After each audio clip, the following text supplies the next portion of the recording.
Bonjour à tous et bienvenue dans ce webinaire Session d'entreprise, comment sortir du conflit entre associés sans tout faire capoter. Alors vous le savez, au niveau d'IRCE, on a l'habitude d'accompagner des dirigeants d'entreprise dans leur projet de transmission d'entreprise et évidemment, la notion de conflit peut arriver à ce niveau-là, peut être même parfois l'objet même du projet de session d'entreprise, où la session d'entreprise peut amener des projets de tension parfois entre associés. Alors, pour traiter ce sujet aujourd'hui, j'ai le plaisir de vous présenter Fabienne Enras. Voilà. Bonjour. Et puis, je vais vous présenter Stéphanie Brunengo.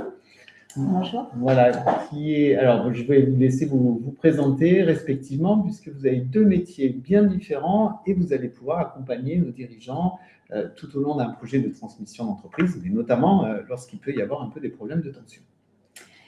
Alors, je démarre. Oui. Donc, on a deux métiers effectivement différents mais complémentaires sur ces problématiques-là et c'est ce qu'on va expliquer. Donc, deux mots de présentation. Moi, je m'appelle Stéphanie Brunengo. Je suis ravie d'être là avec vous ce matin. Je suis avocate à Aix-en-Provence. J'ai une formation en droit des affaires et également médiatrice. Donc, je suis avocate médiatrice. C'est un nouveau statut dans la profession. Et c'est à ce titre que je vais vous partager mon expérience sur les problématiques de conflit dans les contextes de cession d'entreprise, en vous expliquant voilà, comment on peut en sortir grâce à la médiation.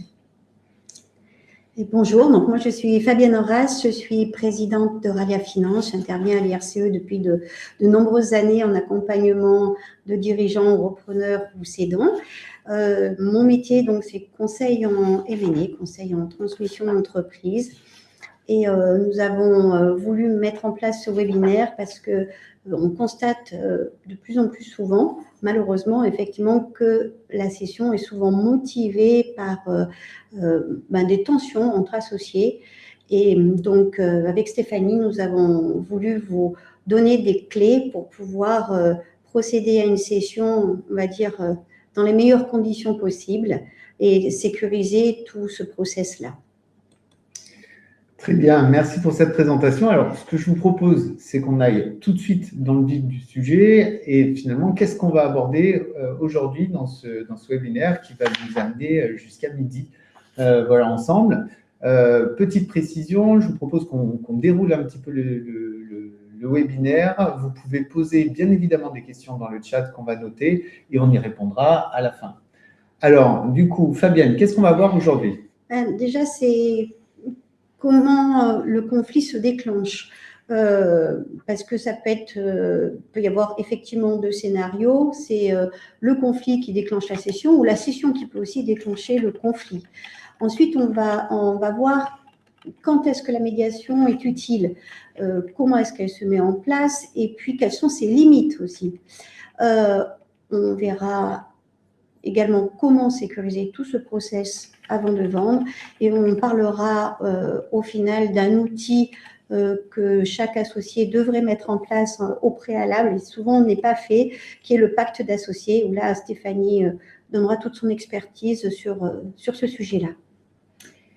Ouais, je crois que pour compléter sur la philosophie, l'intention, c'est vraiment au travers de nos expertises, faire en sorte que grâce à la médiation, toute la valeur créée par l'entreprise et par les associés soit préservée malgré le contexte de crise avant que la machine judiciaire ne s'emballe de trop et ne fasse trop de dégâts. Très bien. Alors, comme je le disais un petit peu au début, finalement, on va avoir une double mécanique.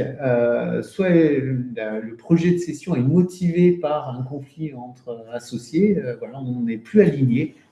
Et finalement, on va décider de mettre l'entreprise, mais ça peut être aussi de quitter l'entreprise, ça peut être un rachat de part d'un des associés. Voilà, on a un premier scénario qui peut être celui-là, mais on a aussi un deuxième scénario, c'est-à-dire que à partir du moment où on va valoriser l'entreprise, on va émettre un certain nombre de conditions pour que le projet se fasse, etc., il y a une tension qui peut arriver à ce niveau-là. Oui. Et voilà, donc les choses ne sont pas simples. Est-ce que vous pouvez nous en dire un petit peu plus de ces éléments déclencheurs en fait? Souvent, il arrive en tout cas que le conflit mène effectivement à la scission. Et là, il y a des phrases qui devraient vous parler. Par exemple, vous n'arrivez plus avec votre associé à vous parler sans vous énerver, vous n'êtes plus d'accord sur la stratégie, vous validez plus rien. Enfin, vous voyez toutes ces petites tensions qui au fil du temps en fait s'exacerbent et font que ça devient intenable. Donc, plutôt que la société aille dans le mur, au final, la décision va être de céder l'entreprise. Alors, céder à un tiers ou céder entre vous. Hein, on peut avoir également l'autre option qui est la cession, le projet de cession, c'est-à-dire vous décidez pour une autre raison de vendre. Et là, il y a des divergences du style, il y en a un qui veut vendre à ses enfants et l'autre qui veut vendre à quelqu'un d'extérieur parce qu'il pense qu'il va en tirer un meilleur prix. Et donc ça va déclencher également des tensions entre vous. Et pour nous, en tant que cabinet de M&A, c'est un vrai problème parce qu'on ne va pas avoir un discours cohérent vis-à-vis de l'acquéreur. Donc, c'est dans ce cadre-là qu'on va avoir besoin de faire appel à un médiateur en amont, comme Stéphanie, qui va du coup recadrer le débat et éviter que ces tensions se concrétisent par du juridique qui, lui, a une échelle de temps un peu différente. C'est vrai qu'on va avoir des choses qui seront très très fortes, parce qu'il y a un rapport au travail, il y a un rapport à l'argent, il y a un rapport aussi affectif au niveau de l'entreprise, et donc c'est peut-être même un peu normal qu'il y ait effectivement des dissonances. Et peut-être qu'au plus tôt on peut les détecter, moins ça dramatise la situation. Stéphanie, qu'est-ce que tu en penses par rapport à ça? Alors, c'est hyper important ce que tu évoques parce que, en fait, quand on est dans la résolution de conflits, on a une conviction, c'est que, en fait, le conflit, ça fait partie des interactions humaines normales. Et donc, c'est plutôt une opportunité, en fait, de faire évoluer des situations, des relations et un projet. Donc déjà, même si ce n'est pas confortable, on part de ce constat-là. Et effectivement, j'allais dire, en préparant l'intervention, là, j'avais l'idée de la comparaison avec le mariage. Donc, on commence une histoire dans une association avec des projections, des envies, un projet d'entreprise. Et puis, avec le temps, on évolue, on mûrit. On a aussi sa vie personnelle qui peut influer. Et donc, il faut se réajuster. C'est typiquement aussi les visions qui peuvent être à un moment complémentaires et puis diverger. Donc, je peux donner un exemple concret. C'est celui de la start-up où on a 2 associés fondateurs, mais un qui est plutôt le porteur en fait de l'innovation, le développeur de la formule ou de l'invention, et puis l'autre qui est gestionnaire. Et à un moment, il y a des tensions, il y a une question d'exercice du pouvoir, et Fabienne y reviendra, et ça va bloquer parce qu'ils se marchent en fait sur les pieds l'un de l'autre. Et comme le disait très justement Fabienne, là où il faut intervenir, c'est quand, je dirais, l'écosystème et l'écosystème étroit de l'entreprise en est témoin, et notamment les investisseurs, parce que là, on arrive à une phase de vulnérabilité pour tout le monde, où il faut vraiment mettre en place des dispositifs de protection. Les investisseurs ou les salariés, et les salariés, bien sûr.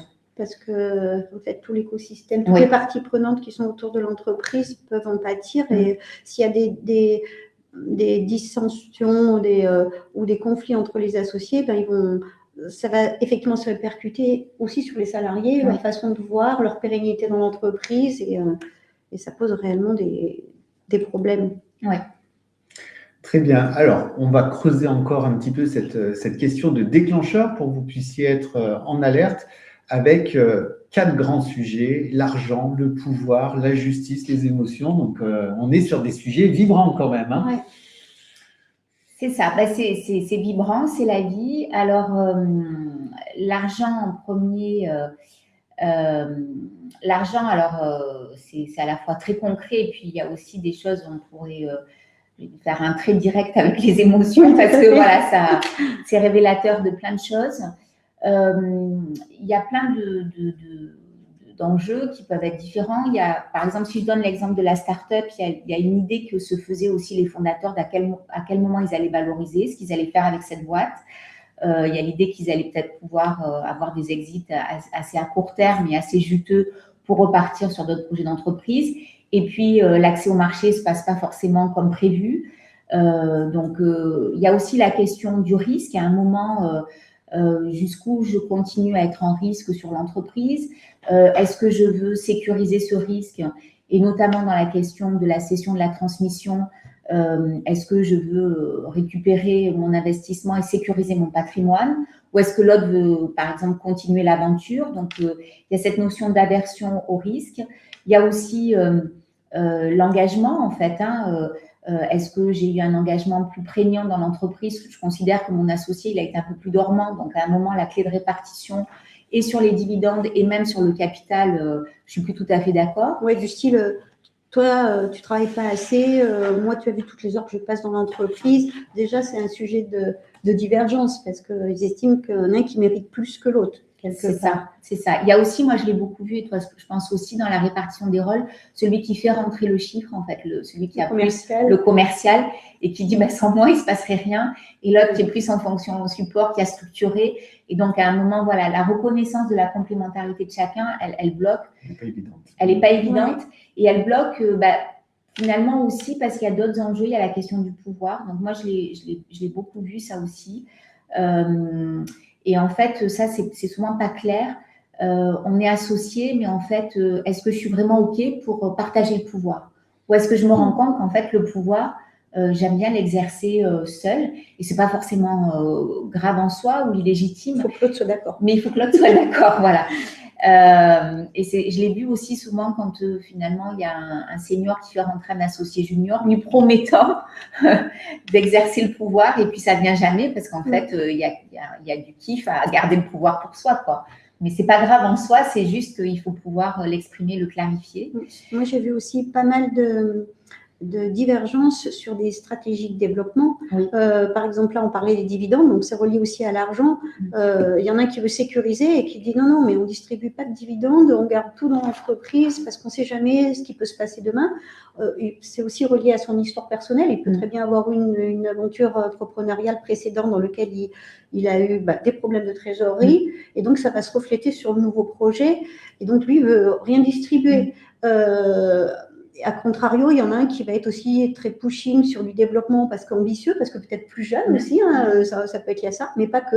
Moi, j'ai eu un dossier où le dirigeant le plus âgé était celui qui était le plus motivé pour faire du développement, et l'autre avait envie de sécuriser et un peu se reposer, sauf que ce n'était pas le moment stratégiquement de se reposer. En fait, c'était le moment d'y aller, et donc ça avait créé de grosses tensions, et ce qui les avait amenés à décider de vendre l'entreprise. Voilà, et après l'aspect émotionnel, en fait, il est présent tout le temps, parce qu'on a l'impression que comme on est dans le business, il n'y a pas d'émotion, mais en fait, pas du tout. C'est inhérent de toute façon à l'être humain, les émotions.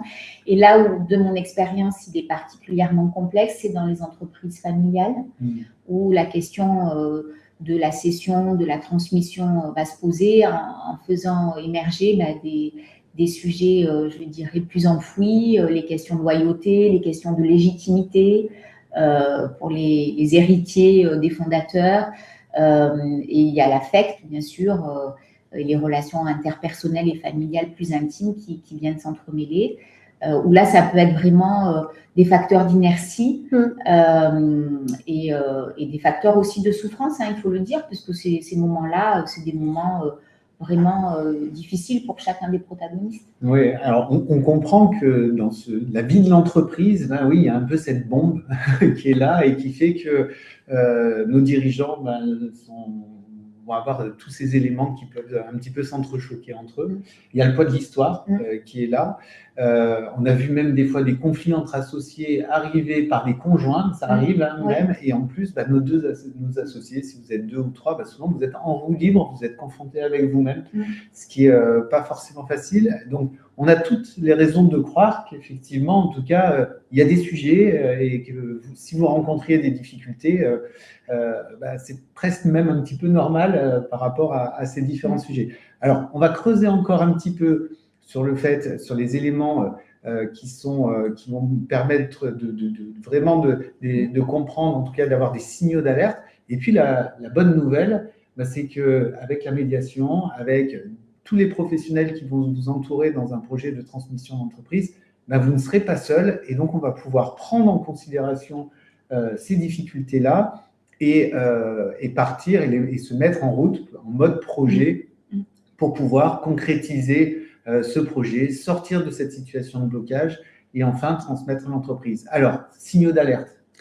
Il y a des petites phrases, par exemple, tu es en train de me cacher des trucs, ou l'autre qui dit donne-moi tous les éléments, je veux tout vérifier. Donc, on voit qu'il y a une perte de confiance, par exemple. Des messages qui divergent. On va recevoir des informations de l'un qui vont être divergentes des informations confiées par l'autre. Et puis, il peut y avoir également, ça se juridicise, le mot n'est pas facile, on commence à rentrer dans le formalisme en fait, et quand on voit que les avocats sont en copie, là c'est que ça devient quand même un peu plus compliqué, et il est urgent quelque part de faire appel à un médiateur avant qu'on rentre dans tout procès juridique assez lourd. Ça peut avoir des répercussions importantes sur le projet de cession, c'est-à-dire que ok, ça arrive en amont et ça va déclencher la vente, mais pour la vente, il faut qu'il y ait un accord qui soit établi, parce que ça va être très difficile. L'acquéreur peut avoir une perte de confiance si les informations sont dissonantes entre l'un et l'autre, s'ils ne parlent pas d'une même voix. Donc, en fait, on va le voir tout à l'heure, il y a des rôles à attribuer à chacun dans ce procès de cession pour aller jusqu'au bout. Complètement. Donc, il y a une fragilisation voilà, il faut étayer le plus rapidement possible. Donc, tout ce qu'exprime Fabienne, c'est effectivement une dégradation de la communication qui peut aller, voilà, on peut aller vers une escalade. On parle d'escalade du conflit. Donc, on peut aller parfois, moi j'ai eu des cas où il y avait manifestement des invectives en public. Voilà, donc ça peut basculer parfois parce que voilà, la tension est présente.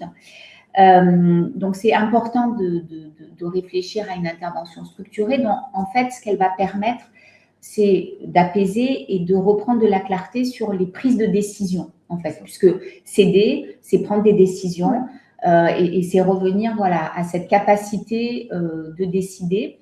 Donc là, on va y venir. Il y a plein de dispositifs de design de médiation possibles. Il y a aussi des choses qui peuvent être très pertinentes que moi je pratique de plus en plus. C'est des réunions presque flash en fait.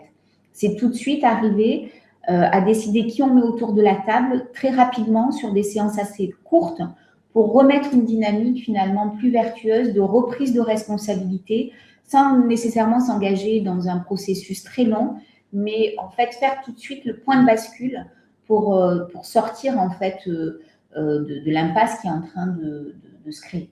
Moi, ce que je fais souvent, c'est que je les mets en situation, comme tu dis. Je vois qu'ils ne sont pas d'accord sur certaines choses. Donc, en amont, avant de les faire rencontrer l'acquéreur, je leur dis, voilà, il faut qu'on parle d'une même voix. Donc, quelles sont vos craintes de votre côté? Pourquoi vous voulez aller dans ce sens-là? Essayons de trouver un terrain d'entente pour vous parler d'une voix commune vis-à-vis de l'acquéreur, parce que l'acquéreur, s'il ressent des tensions ou s'il y a des zones d'ombre, quelque part, il peut décaler la vente, ou alors il peut dire, oh là là, il y a peut-être des loups dans le placard, ils ne sont pas d'accord, je veux augmenter la garantie d'actifs passifs, voire même il peut dire, moi, à ce prix-là, je pense que ça ne le vaut pas parce qu'ils ne vont pas s'entendre, j'ai besoin d'eux pour m'accompagner derrière, donc du coup, je vais offrir un prix moins élevé. Donc, vous voyez que ça a des impacts immédiat en fait sur la session. Donc on comprend bien effectivement que d'un côté, par rapport à un projet de transmission, le conflit, vous imaginez bien, est plutôt problématique, que le temps, on revient là-dessus, ou plutôt on essaye de désarmer les conflits, mieux c'est, et du coup l'idée ça va être de se concentrer sur non pas ce qui est divergent, mais ce qui est convergent, et c'est de trouver une solution de sortie. Ok, alors on comprend bien l'exercice, on va se concentrer sur le positif, mais quelles sont les limites de la médiation? Alors là, je m'oriente vers toi, forcément. Alors là, il y a des éléments plus juridiques, puisque j'y reviendrai tout à l'heure, mais la médiation s'insère quand même dans un cadre juridique. Donc, et c'est un processus de discussion, de prise de décision et de négociation. Donc, il y a une règle fondamentale en droit, c'est qu'on ne peut pas négocier quand l'ordre public, en fait, l'intérêt général est en jeu. Il est en jeu quand, dans les problématiques sur la table, il y a des questions de fraude, ou d'infraction pénale, de type il y a un conflit parce qu'il y en a un qui considère qu'il y a eu un abus de bien social. Bon, là, on va être limité. Également aussi, quand il y a une urgence judiciaire, et ça, c'est particulièrement quand l'entreprise va mal et que doit se poser la question, finalement, d'un dépôt de bilan, parce qu'il y a des questions de responsabilité aussi pour les dirigeants en question. Et voilà, quand finalement la responsabilité des dirigeants peut être évoquée, il faut vraiment se poser la question de ne pas aller chercher une voie de protection par le tribunal, étant précisé, j'y reviendrai, qu'aujourd'hui, les textes ont évolué et qu'on peut toujours avoir des passerelles entre un procès et une solution amiable. Et quel que soit le domaine, devant le tribunal de commerce, etc. Donc, voilà, j'allais dire, le code et les législateurs a ouvert ses chakras par rapport à ça. Deuxième limite, ça, c'est sur un aspect beaucoup plus relationnel. Il y a des situations complexes qui peuvent naître entre les associés et ça existe aussi. Il y a des situations de détresse psychologique et alimentées par de l'emprise ou de la violence. Là, il ne faut pas y aller, c'est pas du tout. On ajoute du mal au mal. Et puis, dernier point, c'est un processus, en fait, comme je disais, de négociation. Donc, on mouille la chemise quand même. Hein. On se met autour de la table, ça ne fait pas plaisir en général. Enfin, c'est pas un exercice spontané. Donc, il faut qu'il y ait une volonté, même si on sait que ça va être difficile, il faut qu'il y ait un engagement de faire de son mieux pour aller chercher une solution. Donc, quand il y a quelqu'un qui est vraiment en très forte résistance et que la résistance perdure, parce que la résistance, elle est toujours là au début, et qu'il y a de l'évitement, il ne faut pas perdre son temps à essayer finalement de faire évoluer quelqu'un qui restera figé sur ses positions, qui parfois a besoin aussi de l'autorité du juge pour finalement avancer, quoi. Hein. Ça existe aussi, ça. Voilà, donc un des travaux qui va être à réaliser, ça va être effectivement de voir si la médiation peut répondre et puis autrement si on passe à autre chose. Alors, on va rester dans cette hypothèse-là où la médiation va fonctionner. L'articulation intelligente du process de cession. Alors, on voit là qu'il y a un médiateur, il y a des avocats, des conseils en M&A. Alors, comment on va pouvoir articuler un petit peu avec ces différents acteurs un projet de sortie? Souvent, le médiateur, on essaie, nous, au conseil M&A, de le faire intervenir au plus tôt dans les échanges pour apaiser, pour essayer de trouver un terrain d'entente, pour encadrer, voire même pour, quelque part, établir un accord que l'on va faire signer à toutes les parties. Donc, Stéphanie reviendra également là-dessus. On va avoir l'avocat qui, lui, va sécuriser juridiquement, donc va rédiger les actes, va éventuellement peut-être mettre le pacte d'associés en amont, en tout cas formaliser l'accord qui aura été fait. Et le conseil M&A. Le conseil M&A, le conseil en transmission, est là pour structurer le process de cession.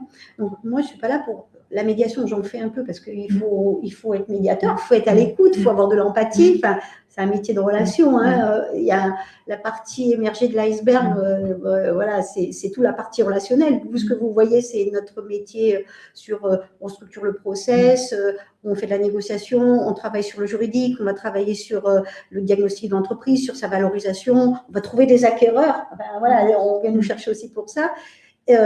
Mais pour faire ça, il faut qu'il y ait un terrain déjà qui soit établi sur qu'est-ce qu'on va vendre, quel est le timing, qui parle, qu'il y ait deux personnes, les deux dirigeants par exemple qui ne s'entendent plus, qu'il y en a un qui donne un son de cloche et l'autre quelque chose de différent. Donc les trois, en fait, on a chacun notre rôle et le but c'est de travailler vraiment en synergie dans le cadre d'un process qu'on veut amener au bout. Donc, il y a un objectif commun pour tout le monde, que ce soit le cédant, le médiateur, l'avocat ou le conseil, c'est arriver au bout du projet de cession et pérenniser l'entreprise. Donc, c'est vraiment, du coup, en général, on arrive à faire fonctionner les choses, sauf mauvaise volonté ou les cas qu'on a vus tout à l'heure. En tout cas, pour qu'un projet de cession puisse aller jusqu'au bout, il y a 2 éléments qui sont toujours fondamentaux. Il faut que chacune des parties, les repreneurs et les cédants, aient bien mûri leur projet. Donc là, ce côté maturation de projet, en cas de conflit, ben on sent que c'est quelque chose qui peut fragiliser ce process de cession. Et deuxièmement, c'est effectivement être en capacité d'établir une véritable relation de confiance avec le repreneur. Et là, tu parlais effectivement de discours qui pouvaient être divergents à des moments donnés. Donc là aussi, on peut imaginer que ça peut mettre à mal. Donc, l'intérêt de travailler avec quelqu'un qui est dans cet art du compromis, parce que c'est ça quand même un projet de reprise. Que ça soit gagnant-gagnant. Hein. Voilà, du gagnant-gagnant, ben, le fait de préparer, de mettre les choses sur la table et d'avoir un discours qui soit cohérent, ce sera effectivement facilitateur. Ouais. Après, on peut se poser une question, c'est est-ce qu'on doit avertir, par exemple, le repreneur qu'il y a des tensions entre les associés et que c'est ça qui le motive. Donc, moi, j'aurais tendance à dire que j'aime bien la transparence, le mode de fonctionnement. Stratégiquement, d'autres vont dire, ben non, on n'en parle pas, c'est toi qui auras de toute façon la relation avec l'acquéreur, donc ils n'ont pas besoin de savoir dessous des cartes. On va le ressentir, je pense, à un moment donné, cette tension-là. Donc, autant qu'il en ait conscience. Après, ce qu'il faut dire, c'est qu'il y a des tensions. On n'est pas d'accord sur, par exemple, des axes stratégiques. Mais là où on est d'accord, c'est qu'on a décidé de vendre parce qu'aujourd'hui, on est un frein, par exemple, au développement de l'entreprise. Et donc, redonner quelque part la confiance à l'acquéreur sur ce sujet-là. Très bien. Alors, le rôle du médiateur? Alors, le rôle du médiateur. Donc, le médiateur, il a une posture de tiers qui va être neutre, indépendant, impartial. Donc, alors, ce qu'il n'est pas, c'est qu'il n'est pas un substitut au juge. Donc, il n'est pas ni un arbitre, en fait. On peut confondre parfois la médiation avec l'arbitrage. L'arbitre, lui, il va aussi trancher, dire qui a tort, qui a raison. Il va décider. Il va décider à la place, exactement. Alors qu'en fait, toute la démarche de médiation et le rôle du médiateur, c'est ce que je disais, remettre les personnes en capacité de faire les bons choix, en fait, et de prendre les bonnes décisions. Et c'est exactement ce que tu disais. Si on considère, en fait, qu'on n'est pas les bonnes personnes pour continuer l'aventure de l'entreprise, on peut aussi, ça va permettre de l'exprimer à l'acquéreur, c'est-à-dire on a considéré que nous, notre chemin s'arrêtait. Bon, ça s'est fait avec des tensions et ça, effectivement, tout le monde peut le comprendre. Mais par contre, on reste cohérent et fiable dans notre décision de vendre. Et puis, on peut ramener aussi le débat sur l'entreprise elle-même. Et dire, voilà tout ce qu'on a fait, voilà où on a mené l'entreprise, et recentrer le débat sur quelque chose qui, en fait, intéresse le repreneur. Parce que la tension entre les deux associés, ça n'intéresse pas le repreneur. C'est une conséquence qui peut être négative. Par contre, dire, on a réussi à mener l'entreprise à tel endroit, là, c'est en tant que conseil mené, mettre en valeur tout ce qui a été fait, les qualités de l'entreprise, ses points forts, ses points faibles, ses enjeux, ses perspectives. Voilà, ça, c'est quelque chose qui intéresse le repreneur.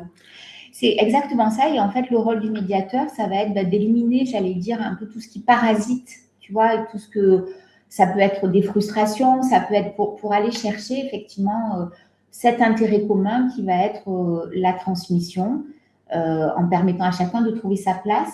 Il va permettre, j'y reviendrai dans la présentation des étapes, une négociation, mais avec d'autres modèles de négociation que ceux qu'on a l'habitude de pratiquer. Nous, on pratique comme ça un peu spontanément des négociations qu'on dit très positionnées, où il y a toujours un gagnant et un perdant. On a l'impression que c'est ça qui nous rend plus pertinent. Et là, l'idée, c'est d'arriver à ce qu'on appelle des modèles de négociation raisonnés, plus équilibrés, donc ce que les anglo-saxons appellent la négociation win-win. Ok. Avant d'aller dans le détail au niveau de la médiation, un petit mot sur le rôle de l'avocat. C'est quelqu'un qui va amener ce cadre juridique. Alors là, on va faire le contour d'un certain nombre de choses et ça a un vrai intérêt aussi dans ce process de décision. Oui, parce qu'il va cadrer tout ça dans la négociation avec l'acquéreur.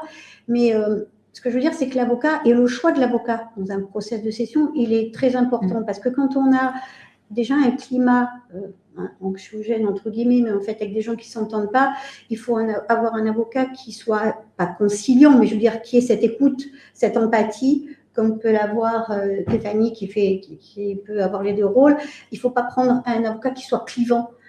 Parce que déjà, quand l'avocat rentre en jeu dans les négociations, ça vient compliquer beaucoup les choses parce qu'il est là pour protéger son client.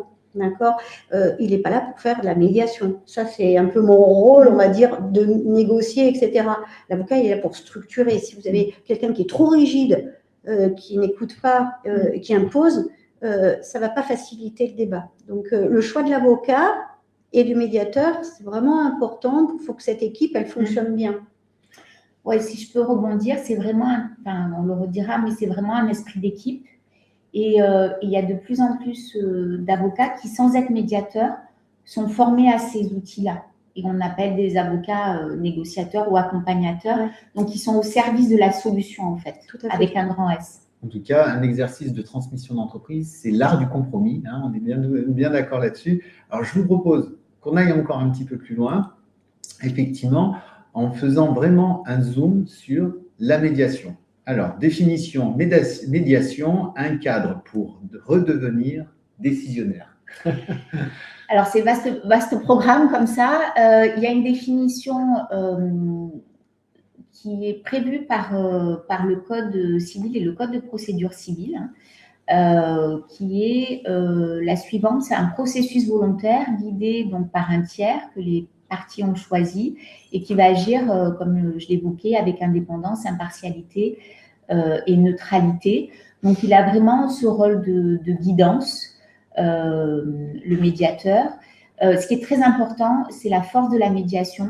Avant tout, c'est que c'est complètement confidentiel et le médiateur en est garant. C'est-à-dire qu'on va pouvoir s'expliquer dans une médiation, se dire ce qu'on a à se dire, partager peut-être des éléments confidentiels, mais en fait, en ayant la garantie que ça ne va pas être utilisé contre soi. Et ça participe de ce que Fabienne évoquait et qui est fondamental, c'est rétablir la confiance.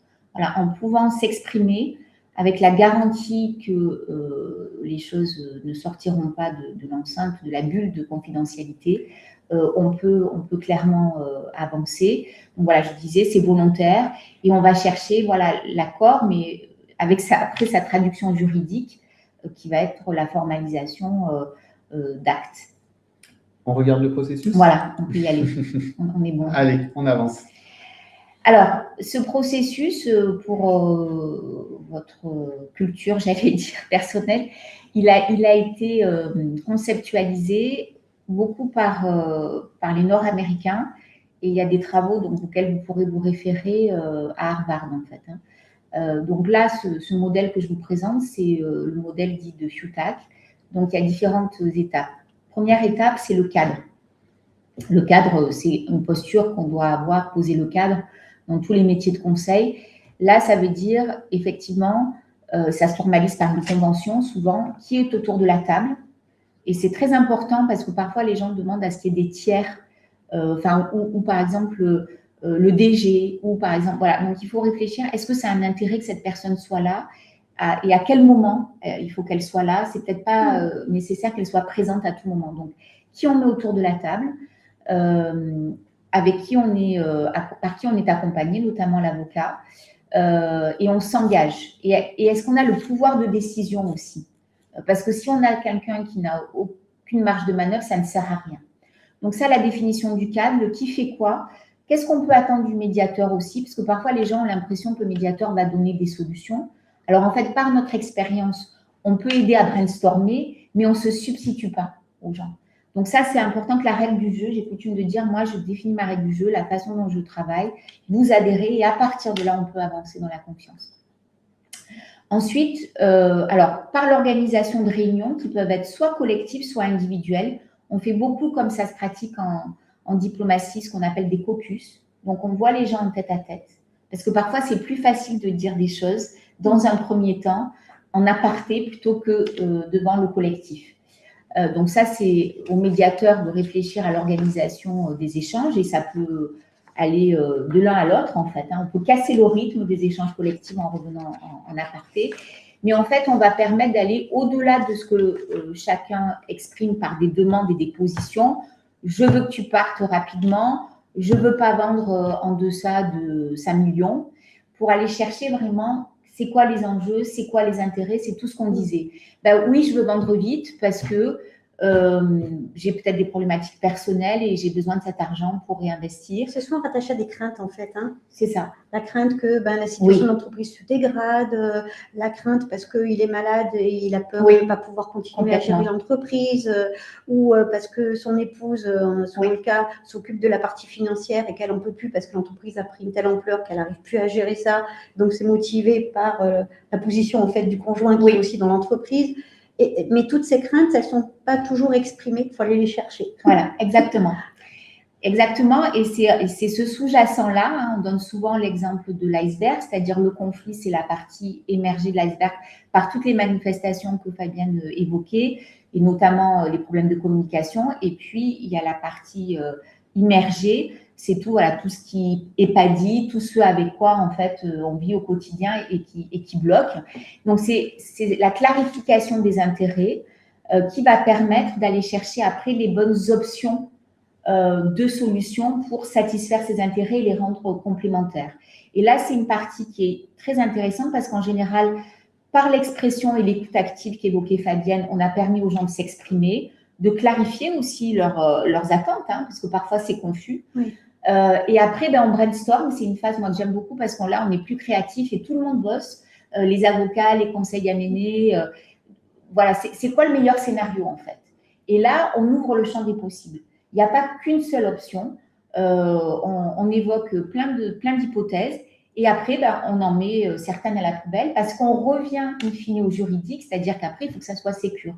Moi, j'ai coutume de dire que l'idée, c'est pas que de permettre, j'allais dire au cœur de pouvoir s'alléger, c'est qu'après, on fasse finalement, on sorte des hypothèses de travail réalistes, réalisables et sécures juridiquement.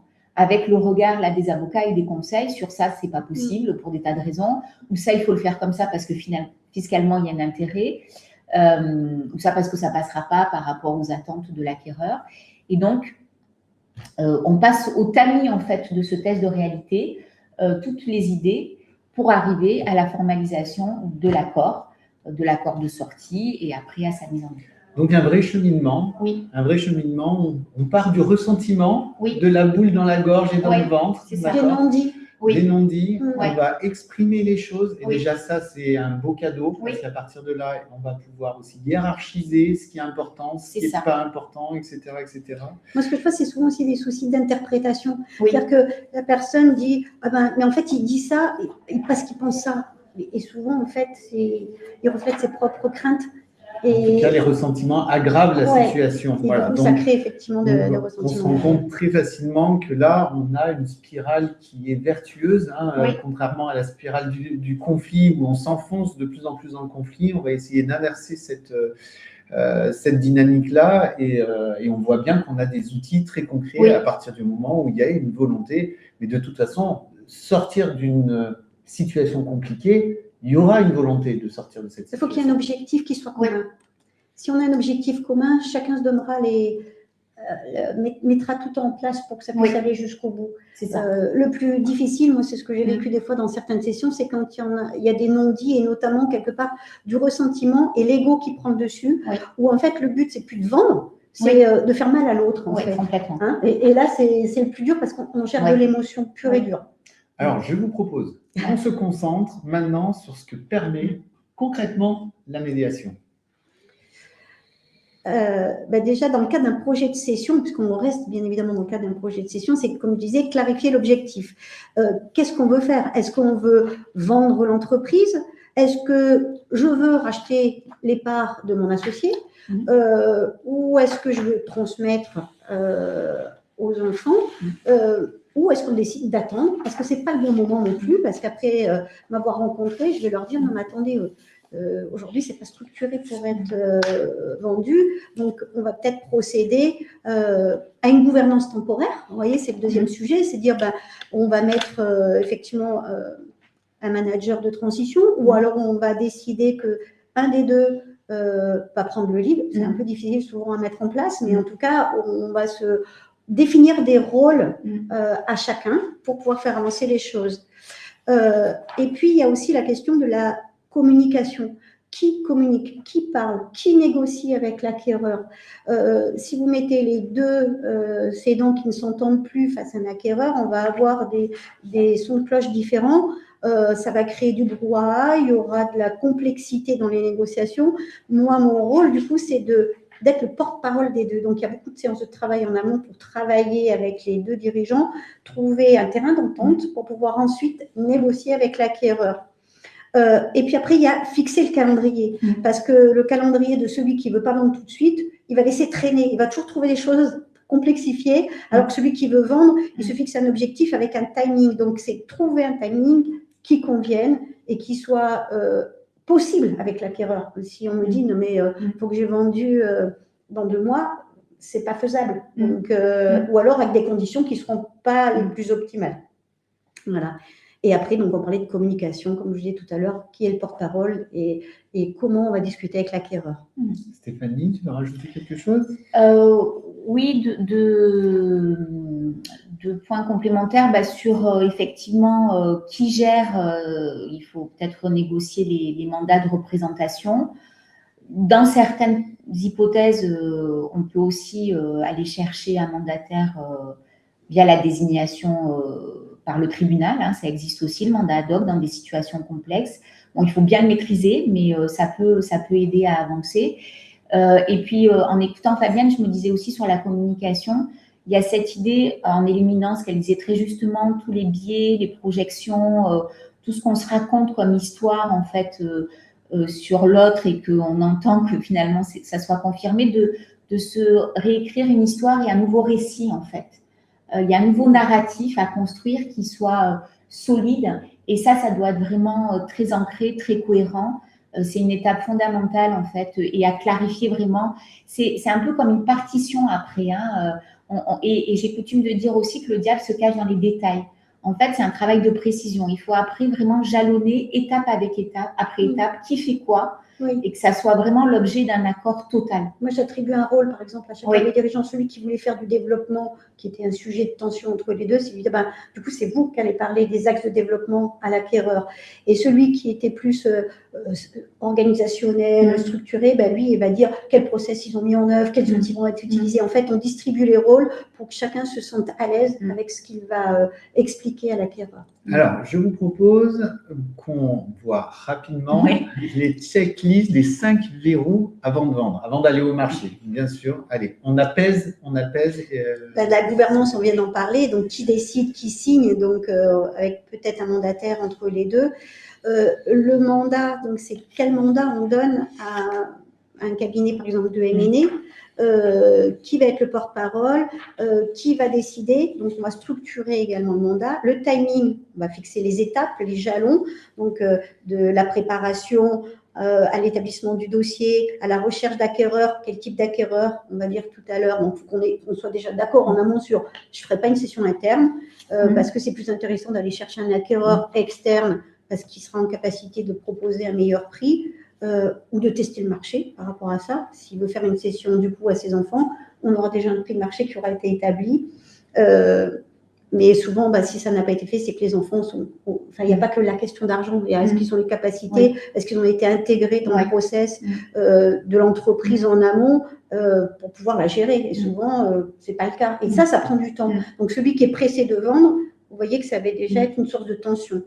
Et puis après, il y a aussi donc, tout ce qui est non négociable. On se fixe, par exemple, un prix plancher. En dessous de tel montant, je ne vendrai pas. Et du coup, quel est le plan B? Parce que si on ne vend pas, qu'est-ce qu'on va faire derrière, hein? Quel type d'acquéreur on veut? Quel est notre rôle post-session? Il y en a qui va dire, de toute façon, moi, je ne voulais pas vendre, donc l'accompagnement, je n'en fais pas. Donc, à moi de le sensibiliser, on dit, on va quand même faire un minimum.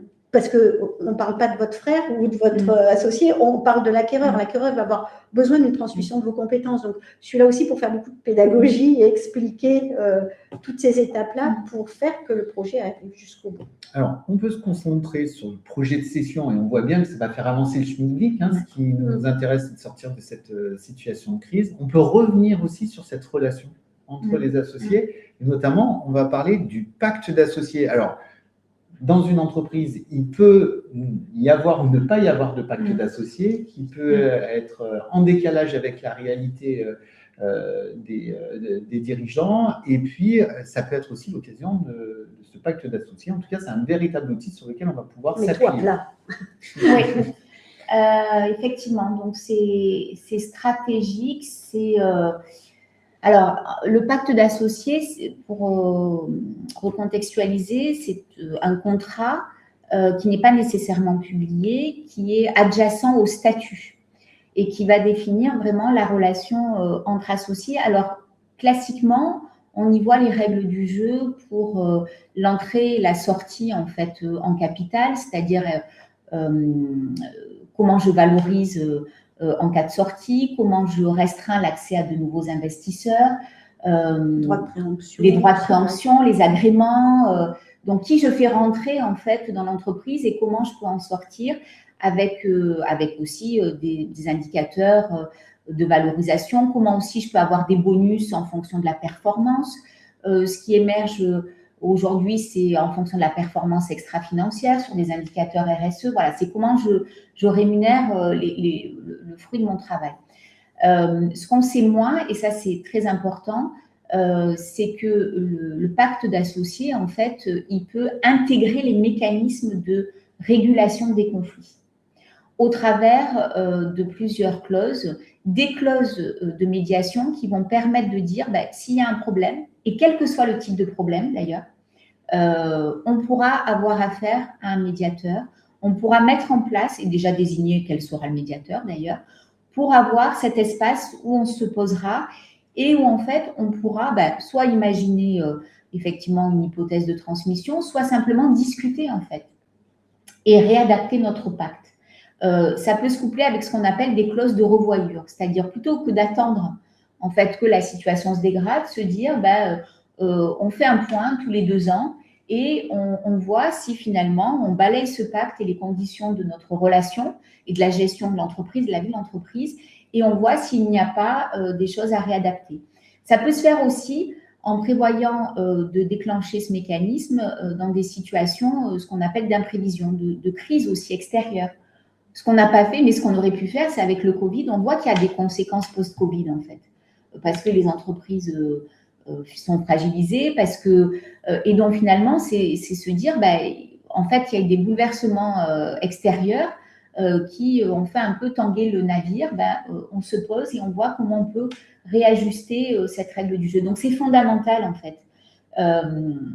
Il peut régler aussi les questions de la confidentialité, il peut régler aussi les questions de non-concurrence, de loyauté, et en fait préserver ce qui est comme dans un mariage, au cœur, c'est ce qu'on appelle l'affectio societatis, c'est le fait que oui, ça fait sens d'être ensemble, et ça fait sens en fait de travailler sur les difficultés et de les faire évoluer. Moi, je dis c'est le contrat de divorce qu'on signe au moment du mariage.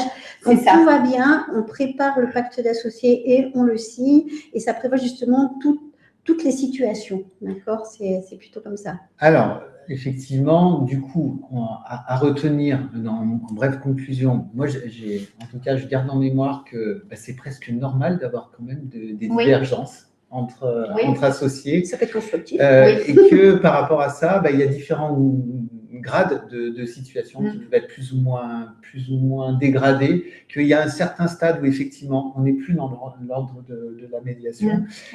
Mais ce qui est très rassurant, c'est qu'effectivement il y a des acteurs et il y a un process qu'on comprend intelligemment qui va dédramatiser la situation et qui va nous amener sur un process de sortie. Un petit mot de conclusion, toutes les deux, par rapport à ce qu'on a vécu, ce qu'on a partagé ensemble. On voit qu'on est très complémentaires et que, effectivement, c'est tout l'intérêt de travailler avec une équipe pluridisciplinaire pour aller jusqu'au bout d'un projet. Stéphanie, un petit mot? C'était un plaisir. Je pense qu'on aurait encore plein de choses à partager. Voilà, mais je crois que je retiens ce que disait Fabienne, c'est ce qu'on a essayé de vous partager, c'est l'idée de construire un espace où on peut décider, voilà, avec un état d'esprit très coopératif. Alors, si vous permettez, moi je vais vous donner aussi quelques éléments concernant l'IRCE. Si vous avez un projet de session, si vous êtes retrouvé dans les différents propos qu'on a dérouler ensemble. Bien évidemment, la première chose, c'est d'aller pousser les bonnes portes et l'IRCE va faire partie des acteurs qui peuvent vous aider dans vos réflexions et votre démarche de projet. Alors très concrètement, nous on organise avec la Banque de France des cafés Valo qui sont des petites réunions d'information et de sensibilisation sur la valorisation d'entreprise. On en a parlé, c'est un sujet qui peut diviser aussi les associés, en tout cas où ils peuvent tomber d'accord aussi. Et donc vous voyez qu'on fait une tournée au niveau régional chaque année. Et là, vous avez les 5 premières dates de ce trimestre. On sera sur Aubagne, Vitrolles, Grasse, Avignon, Fréjus. Donc on tourne sur toute la région. Et vous avez le petit QR code si vous voulez nous retrouver à ces occasions et d'avoir un peu les clés qui vont vous permettre de comprendre ce qui valorise, mais aussi ce qui pénalise la valorisation de votre entreprise. Et puis, si vous avez ce projet de transmission et de cession d'entreprise, nous avons 2 parcours qui démarreront les prochains, les 12 mars et le 28 mai. On a toujours on a 4 dispositifs qu'on vous propose chaque année. Et en fait, c'est tout simplement 5 demi-journées où on va vous permettre de faire le tour de 365 degrés de tout ce qu'il faut savoir pour concrétiser vos projets, que ce soit lorsque vous voulez le concrétiser ou plus en amont, voilà, à travers les dispositifs objectifs valorisation et objectifs cession. Donc là aussi, vous avez un QR code qui vous renvoie sur un rendez-vous possible avec moi et un moment d'échange sur votre projet pour voir si ces dispositifs peuvent vous aider à concrétiser votre démarche. Alors, je vous rappelle que le document que vous avez sous les yeux est entièrement téléchargeable, donc n'hésitez pas à le récupérer. Vous aurez aussi toutes nos coordonnées, bien évidemment, et en même temps qu'on a énormément de plaisir à animer ce petit webinaire, on aura aussi à cœur d'échanger avec vous très concrètement sur votre projet, donc on est à votre disposition. Il n'y a pas eu trop de questions jusqu'à présent. Alors, il y a Karine qui a rajouté quelques précisions par rapport au métier de médiateur. Donc, merci beaucoup. N'hésitez pas à nous envoyer quelques commentaires si vous voulez effectivement qu'on réagisse en live pour les 5-6 dernières minutes. On vous laisse le temps de verbaliser vos questions. Juste une précision par rapport au parcours que fait l'IRCE. Ce qui est important aussi, c'est que dans ces parcours, outre effectivement les informations qu'on va vous donner, vous avez des demi-journées d'accompagnement dans lesquelles vous pouvez retrouver soit Stéphanie, moi ou d'autres experts pour pouvoir répondre à vos questions et travailler sur votre dossier. C'est ça. Donc, la partie collective, on va vous ouvrir sur le champ des possibles. Vous allez en apprendre autant avec les conseils des experts, mais aussi dans les échanges entre les dirigeants d'entreprise. Moi, souvent, je témoigne qu'effectivement, il n'y a pas une opération de transmission qui se ressemble. On est toujours sur du cousu humain à chaque fois. Et donc, prendre en compte votre singularité, c'est la moindre des choses dans ce type d'opération. Écoutez, il n'y a pas d'autres questions et d'autres réactions. Donc, je voulais vous remercier tous pour votre participation. Merci à vous deux pour un sujet passionnant et essentiel. On est tous dans notre cadre personnel ou professionnel. De toute façon, des fois dans des postures de médiation. Donc, de comprendre les process, c'est toujours passionnant. Merci à vous deux. On reste à votre disposition. Avec plaisir. Merci. Au revoir à tous. Bonne journée. Au revoir.